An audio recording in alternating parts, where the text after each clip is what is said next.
Hey there, YouTube. It looks like strange times for USPSA. Let me just tell you, interesting things to discuss. So we'll get to the ongoing lawsuit against USPSA. But before, we got to discuss this code of conduct they put out pretty recently, a proposed code of conduct, which to put it bluntly, it seems like not a good idea. Like not something that they don't USPSA as an organization doesn't really need to be telling people how to act, in my opinion. But we'll go through it and talk about it, see what you guys have to say. All right. Purpose. The United States Practical Shooting Association is committed to maintaining a safe, respectful, and ethical environment for all participants. That's nice. This code of conduct defines the standards of behavior expected from all USPSA members and participants in USPSA activities. Oh boy. Adherence to this code is essential to protect the integrity of the sport and ensure a positive experience for everyone involved. Now, before I keep going, you should just understand this thing is 7 pages. It's bullet pointed, so it's not very dense, but it's 7 pages. It's a lot. Okay. So they have an application. This code applies to all USPSA members, all participants in sanctioned events, USPSA staff, contractors, and volunteers, board members, committee members, officials, spectators, and guests at USPSA events. And it applies to all activities, including but not limited to competitions, practices, meetings, social events. Are you got to be kidding? Communications related to USPSA in any situation where an individual is representing USPSA. I'm not really sure what that means, like representing USPSA. All right, the code of conduct is subordinate to USPSA bylaws and shall be interpreted in a manner consistent. What the fuck? Consistent with them. In the event of any conflict between provisions of this code and bylaws, the bylaws shall prevail. The code is also intended to work in conjunction with other specific USPSA policies and procedures. Okay.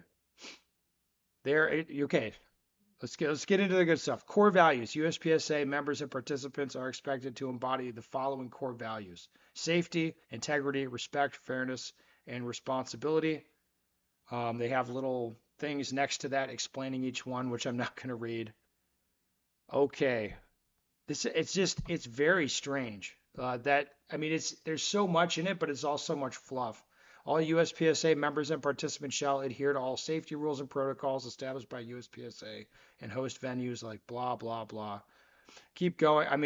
There's no way we're reading it all, but here's an interesting one: handle firearms safely at all times, following established safety protocols. It's like that sounds pretty benign, but it's like I don't really know what that means. So if you're a USPSA member, like they're policing your safety even when you're not at it. I guess if you're out in public, they'll say, well, you're representing USPSA. I don't really know. Comply with all applicable federal, state, and local laws regarding firearms. That's pretty interesting if you think back to just Cameo, where they were telling people to break the law. That's pretty funny. It was a different board, but at the same time, it was the same organization.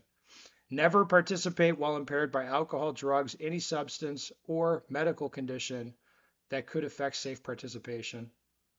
Follow all match official instructions regarding safety, maintain control of firearms and equipment to ensure safety of all persons. Okay.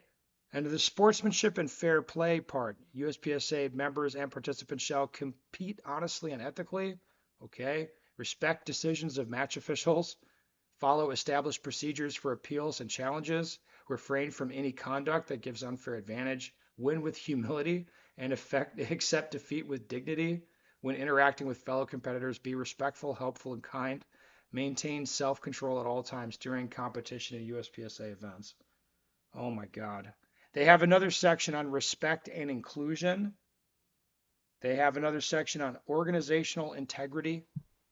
Refrain from actions that would bring disrepute to the organization or sport. Behave in a manner that reflects positively on the sport of practical shooting. Well, I might be in violation on that one. All right, prohibited conduct. All right, that's an interesting one. You are not denying or threatening to deny any eligible individual the opportunity to participate in USPSA administrative activities or sanctioned events without just cause. Well, They do that at Rio, at Layton's club. They do that shit. If they don't like someone, they just won't let them participate. Unsafe firearms handling, they don't like. I mean, that one makes sense, of course. Non-consensual physical contact and threatening behavior. They have a code of conduct for this. Any intentional non-consensual physical contact directed towards members, volunteers, staff, or bystanders. Non-consensual physical contact. Okay. Using obscene language or gestures. Oh boy. Or other threatening language or conduct. You're not allowed to use obscene language. That is under the threatening behavior thing is obscene language. That's kind of weird. Any non-consensual sexual conduct, pattern of non-consensual sexual, so no raping people? Do they need a code of conduct for that? Oh, I mean, okay, so as you can see, there's a lot to this. Again, we are 2 pages in to this 7-page deal.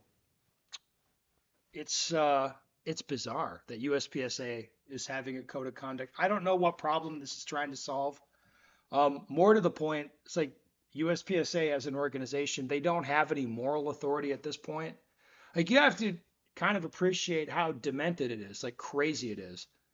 Where like let's say Jake is running a match, Troy's the range master, and then you have a code of conduct that says how you're supposed to act and treat people, but it's like those are the people that you've hired to run stuff and like how they act and they treat people.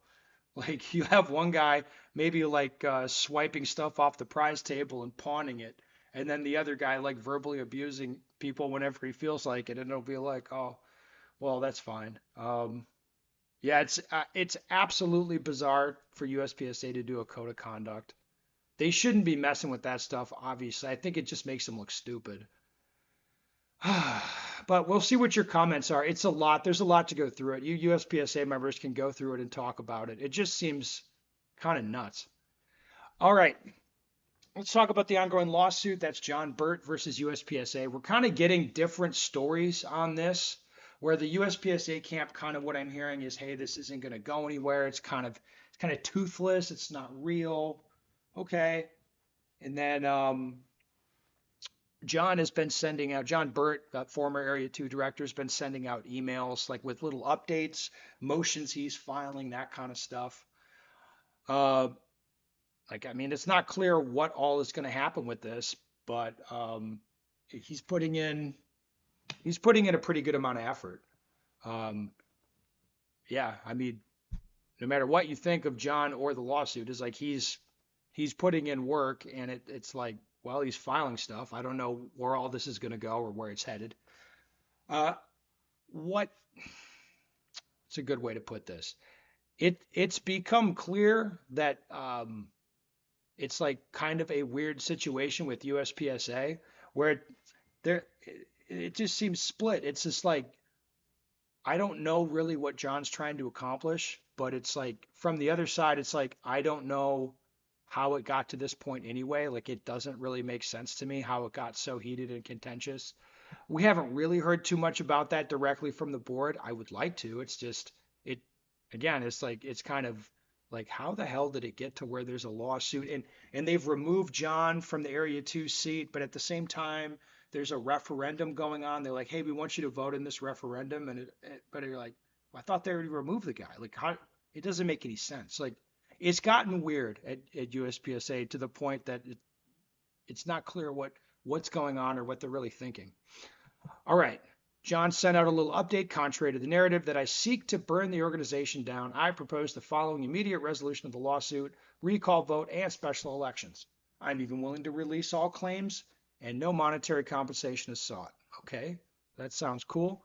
He gave 4 options: either reinstate Scott and I, adopt version 3 of bylaws approved at my last meeting, require the organization to keep complete meeting minutes as required by Washington law, or conduct proper annual meetings as required by Washington law together with elections for all outstanding seats as needed. Alternatively, I propose we simply have an annual meeting we are required to have and let the members vote on each of these issues with a short factual pro-con statement I'm sure we can agree on, and all directors with the caveat Scott and I are eligible. It's interesting he's still banging the drum to get Scott back in. Interesting. Anyway, what is attached to this appears to be a legal filing from John Burt. Is filed in Washington. It is plaintiff's motion for hearing regarding declaration of Alan Turner. That's the managing director for USPSA. The plaintiff contends that some declaration submitted by USPSA is materially false and possibly perjurious. Plaintiff respectfully requests that the court review this matter and make such determination as it deems appropriate. And it is a multi-page filing. Like by multi-page, I mean 48 pages of filing and stuff with it. You see what I mean? There's a lot to go through here. John's clearly doing some work. So I don't think that the USPSA lawsuit thing is just going to go away. Like it doesn't look like that. It looks more serious than that. Anyway, that's enough. I know a lot of you guys are sick of the USPSA talk, but it's gotten weird. It's gotten like what's up with this code of conduct? What's up with this John stuff? What's up with this lawsuit? On many levels, you're just kind of looking at it and I was like, I don't really understand what they're doing. Like I don't get it. Maybe someone else does and can explain it. Anyway, guys, that's enough. Put your comments down below. I'll go back through them on another video.